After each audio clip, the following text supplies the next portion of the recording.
Hey guys, this is Jeremy from Team Menza, and welcome to part 3 of my how to build my chaos list for the hunt version of Breaking the Meta. So in this part 3, I'm going to be going through my actual list and kind of just going through the kind of very holistic, wholesome kind of considerations about how I built that list and how it, how I've kind of used some of the thought processes I've described so far to build a total list. And I've also got a couple of variation lists that I've also written and kind of reasons why I will or won't take the variations. So to start, here's my list just along here. So at the top we've got a Lord. I've decided to go with Crimson Slaughter for my CAD, and the reason why Crimson Slaughter I feel like are good is you just get some good benefits with Crimson Slaughter. Your whole army just gets fear for free, which isn't obviously particularly effective, but it's something that is worth considering. You get that free value for the whole army with Crimson Slaughter. More importantly, Crimson Slaughter opens up the relics that are different from the Chaos relics, and Demon Heart is the only way that kind of a regular Chaos Lord can get a 2-up armor save. So as we can see over here, Demon Heart is a 30-point relic. It gives a 2-up armor save and it will not die to any kind of character that's not a Demon Prince. So my Chaos Lord will get his Artificer armor and his It Will Not Die, which is pretty good. If you pass 1 It Will Not Die, it effectively means you had 4 wounds. It effectively makes you a Chapter Master. So you're looking at a really good piece of war gear for Chaos with the Demon Heart. I've also gone with the Mark of Nurgle, which we've discussed. I'm going with Nurgle, making that Lord T6 extremely good. A Lord on a bike with toughness 6 just becomes extremely difficult to put wounds on. Obviously the unit's already majority toughness 6 with being a unit of Nurgle bikes we've discussed, but you also means that when you try to get doubled out, strength 10 won't double you out, which gives him kind of pseudo Eternal Warrior. He's got Eternal Warrior against everything except for specific ID mechanics like the Bale Sword, like Force, like Astarat's Axe, just very special, very niche kind of applications. I've put him on a bike. He benefits, he keeps up with the unit, benefits from the 2-up drink from Shroud. He's also got, I've given him the Fist and the Claw combo. So Fist and Claw combo is just your standard double specialist weapon. So he gets the benefit of being able to choose whether he wants to use a Fist or a Lightning Claw, depending on the combat he's in. And when he does, he gets the extra attack from having 2 specialist weapons. So that's quite good utility. He's also got Blight Grenades. So he's taken Blight Grenades, which means that the whole unit gets the benefit of defensive grenades as long as he's alive, which is a good little utility thing to have. So it allows him to be kind of more assured against anti kind of close combat stars that will make a counter move on them.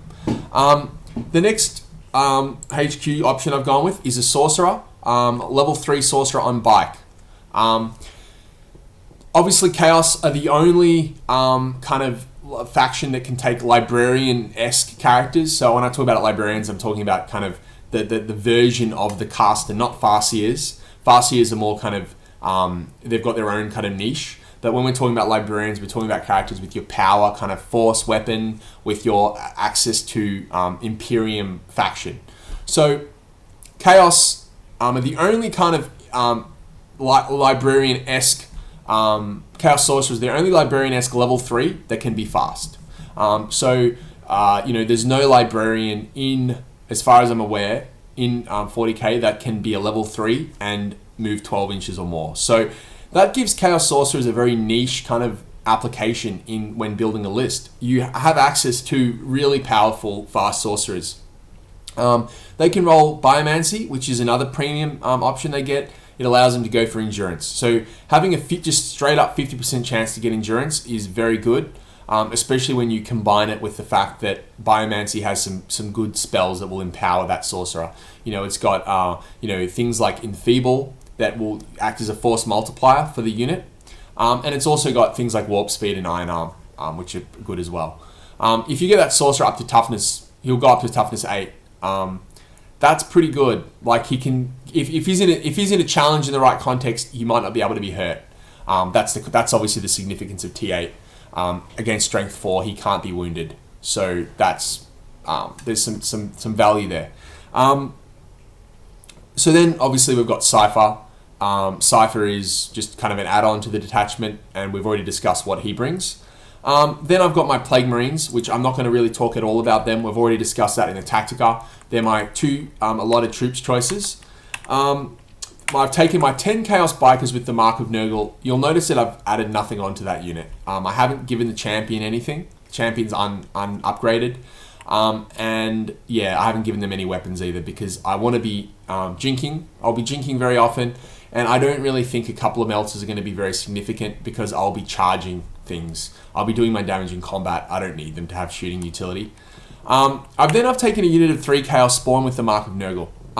In community comp, the way in which the fast attack table work means I can take 3 Nurgle Spawn before I hit the comp threshold.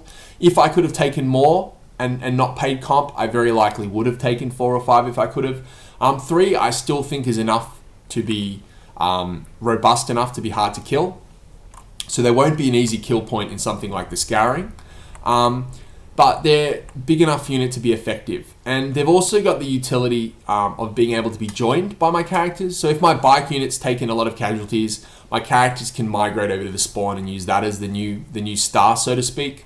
And if there's specific situations, I can join models, just individual ICs, into the spawn and assault with the spawn. The spawn are beasts, they're very fast, they've got fleet. Interestingly enough, Cypher also has fleet, so if I put Cypher with the spawn for whatever reason, the unit will get fleet. So there's some interesting little options there with the spawn. At the end of the day, a toughness 6 unit with 3 wounds for 36 points a model are pretty good. Okay, so moving on. I've got some Havocs based on that kind of very short kind of rationale I mentioned in the first video. Havocs with autocannons are cheap and effective. You'll notice I've only put 2 autocannons in each unit. The reason is, rather than have a unit with a 4-to-1 ratio of heavy to ablative, I feel like that ratio is too attractive to shoot. If I have a unit of 5 Havocs with 4 autocannons or las cannons or whatever, I feel like my opponent's getting too much efficiency to target those units. So I've gone with a 2-to-3 ratio, 2 heavies to 3 ablatives. What that means is that my unit becomes kind of bad to attack, bad to shoot at. My opponent might not want to sink shots into it if it thinks that it won't reach the heavy weapons. So this is just a way in which I feel like I've made the unit more efficient, not in terms of its shooting efficiency, but in terms of its overall game presence efficiency. I feel like it's better.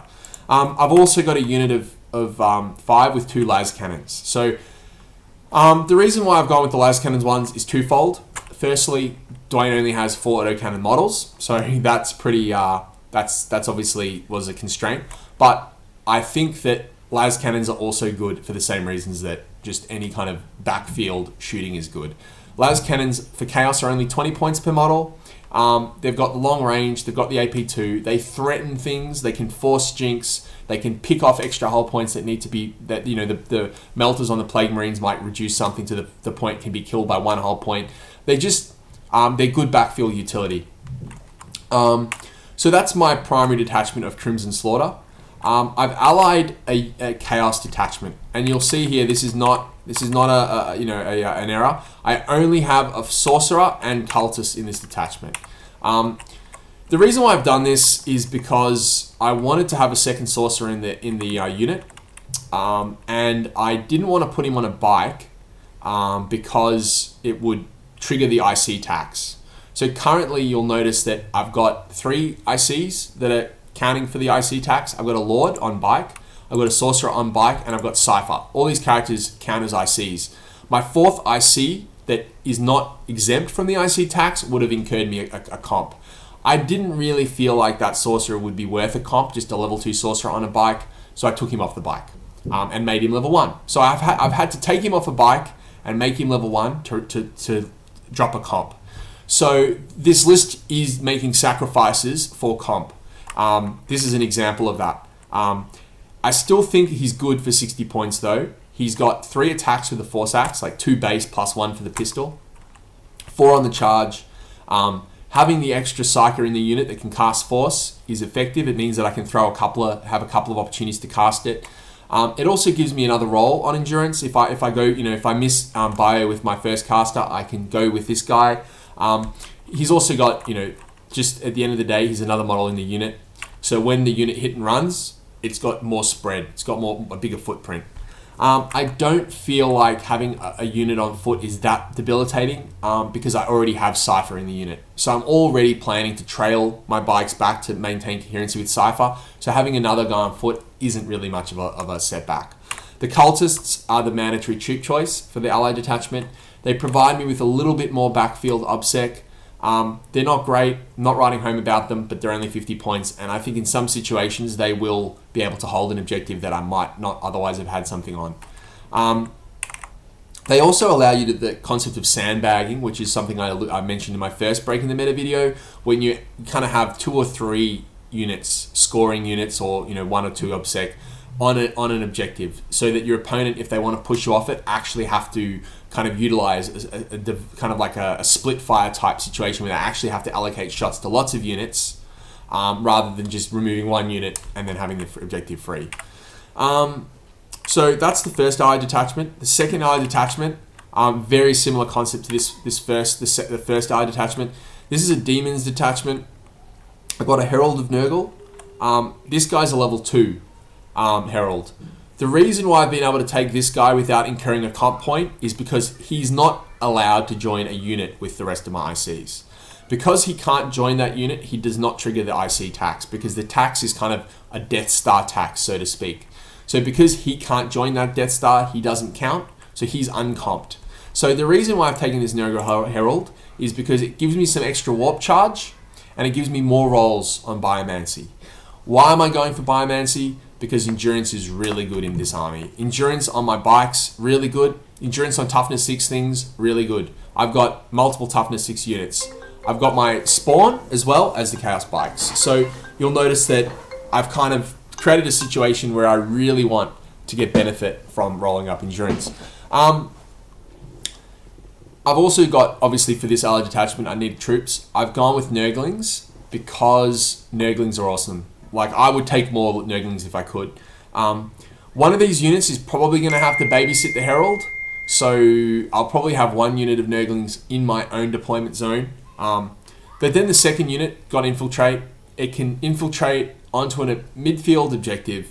They're very easy to hide. I think it'll provide a lot of kind of just presence for me midfield, and it'll take the pressure off my more effective combat units like the Star, the Spawn, the Plague Marines. So it means those units won't have to kind of have that awkward decision where do they go and do something good, or do they go and score that objective card that I drew. So it just means that it lubricates the efficacy of my combat units. So that's my list. It comes in at 4 comp, something we'll discuss in a couple of minutes. I don't want this video to go on for too much longer, so I'm just going to quickly go over an alternate list. I've got 2 alternative lists here actually that I kind of explored. I wanted to explore Obliterators because Obliterators have recently been down comped because people felt that they were over comped, that they weren't seeing play. So I wrote a list where I removed the Plague Marines an integral part of that list I wrote. I wanted to see what would happen if I remove them because they're quite expensive. They as you can see, they're 350 points for a unit of 2 units of them, whereas 2 units of Cultists are just 100 points. So it would free up 250 points. So I pushed those points into 3 Obliterators with the Mark of Nurgle. Now, to be honest, I think Obliterators are good. I think they're a very good kind of, you can look at them in a similar vein to Centurions. They have the invuln that Centurions don't have, and they also have Deep Strike, which Centurions don't have. However, I just don't think they have the weapon options. I think, yes, las cannons and assault cannons are amazing, but I just don't think, I think they're too easy to kill. I think in my list, where I have Jinx saves, I have high toughness, I don't really have a saturation of 2-up armor saves. So if my opponent has AP2 weaponry, they won't necessarily bother shooting at the bikes because of Jink. They won't necessarily bother shooting at Spawn because Spawn don't even have armor saves. They'll just shoot their AP2 stuff like las cannons and melters and etc., fusion guns into the Obliterators and just ID them, potentially. Or, not necessarily due to toughness 5, but just put wounds on and kill them. And for their cost, I just don't think I'm going to get enough out of them. They're not bad. I can see in some situations this list being better, but I'm going to leave the Obliterators. I don't think I'm going to go with that version. The next version of the list was where I also pulled in the Obliterators, but instead of dropping the Plague Marines, I dropped the Las Cannons. I removed the unit of the Havocs with Las Cannons and the Spawn. So the list has, instead of losing its kind of integral, reliable units, it's lost kind of more utility units to pull in more utility units. The advantage of this setup is because I dropped a unit of Havocs, I can actually split the 3 Obliterators, which are right here. I can actually split them over 2 heavy choices. So I could take a unit of 2 and a unit of 1. And then that unit of 1 Obliterator could be held in Deep Strike Reserve, and I could use that as kind of a utility unit, drop him in. He's got his Power Fist, which becomes relevant. It's not so relevant when they're backfield, but when they're front field, you have this unit that not only can it shoot, but it can assault.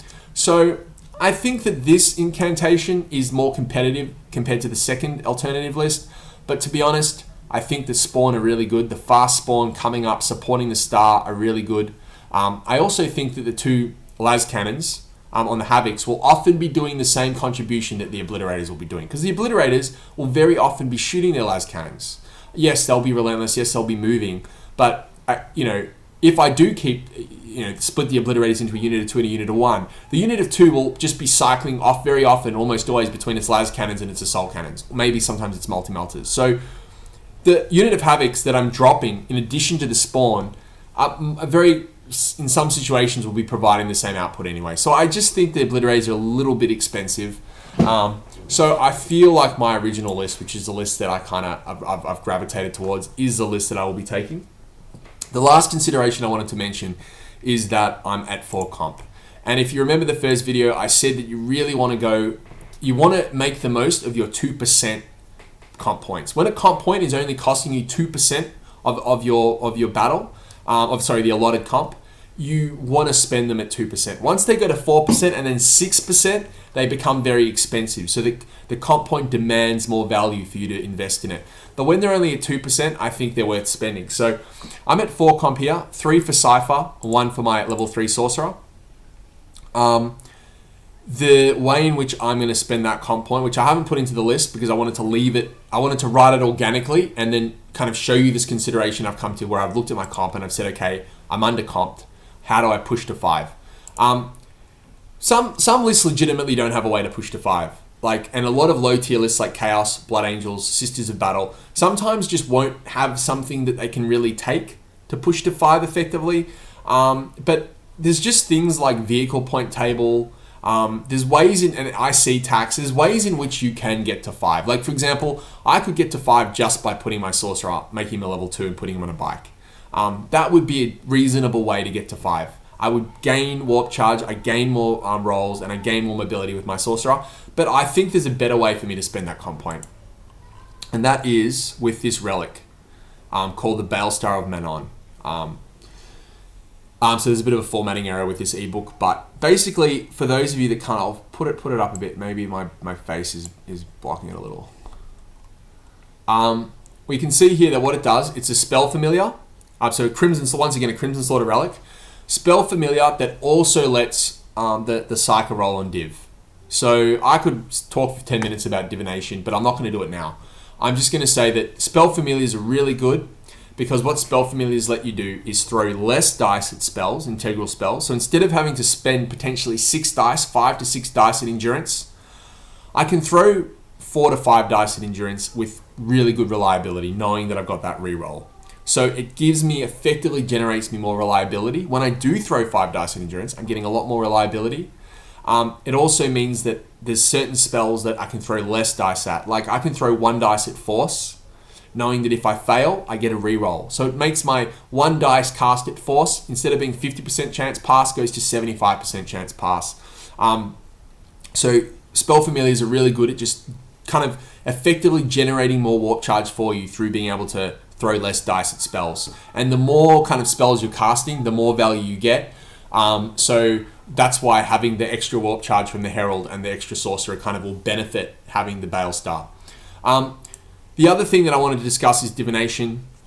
we know Prescience is an awesome kind of Primaris, and it will benefit the Chaos. It will benefit, like, it can be used multiple ways. But obviously the Death Star will be the primary focus of what Prescience would be cast on. But Divination is a lot more than Prescience. In some situations, I will rather roll Div than Bio. Very often I'll just go with Bio anyway, because Endurance is so good. But there'll be situations where maybe I already rolled Endurance on one of my other Psychers, and then I put myself in a position where I can go for Precog. 2-up rerollable Jinx Save on my Sorcerer makes him the primary tank, and it makes him incredibly powerful at tanking. You know, against anything that's not ignoring cover, there's no point shooting at a unit that can take a 2-up rerollable invuln, so to speak. The next thing that's important for this unit is Rending. So getting Misfortune and being able to put Rending on a unit of Chaos Bikers that have no weapons. So Rending is best on units that have no weapons because they generate the most benefit from rolling a 6 to wound. So obviously Misfortune, pretty good. And then the 4-up invuln, so Forewarning, really good as well, because some situations Forewarning will kind of be a proxy of Endurance. Endurance is giving me that 4-up multiplier at the end, but you know, if I wasn't getting an armor save, then effectively Forewarning becomes Endurance. So there'll be some scenarios, not all the time, but there'll be some scenarios where Forewarning is an incredibly powerful defensive spell. And then lastly, underrated spell is Scry's Gaze. Scry's Gaze gives you confidence to put things in reserve you might not have wanted to. In this army, it's less relevant, but it could be used on things like deep striking Nurglings or infiltrating, outflanking Nurglings, whatever. But what it does do is allow you to cycle a tactical card. So some scenarios, you're congested because your cards, you haven't been able to use your cards, you've drawn blanks. Getting the cycling going by cycling a card, drawing a card that maybe you can do that turn, generating that point, then freeing up a card slot that lets you then generate a new card. It's very underrated, and consequently that cycling card mechanic that Scry's Gaze enables is very powerful, and combined with the Spell Familiar effect means that it's a 2-op charge spell, but you can maybe throw 3 dice at it. 3 dice has a passive 50% chance to pass, so with a reroll it becomes 75% chance to pass. So that's a pretty good pass rate for 3 dice at something like Scry's Gaze. So that's going to wrap up my video, guys. I'm really excited for the hunt. I'm really happy with my list. I know it's up to 5 now with the Bale Star. I'm going to drop a Chaos Bike. Chaos Bike, 26 points. I'm going to just straight swap that for the Bale Star. And yeah, I'm really excited to be playing. I know that this list is pretty moderately, like it's quite a very basic list. I'm leaning on a lot of kind of outdated mechanics, outdated things. There's nothing too flashy in here. However, I think the premise of the list is strong, and I'm looking forward to pitching the question to my opponents: can you catch Cypher? Can you kill Cypher? See you guys next time. Shawn will be bringing you episode 3 of Breaking the Meta. Tune in. See you next time. Cheers.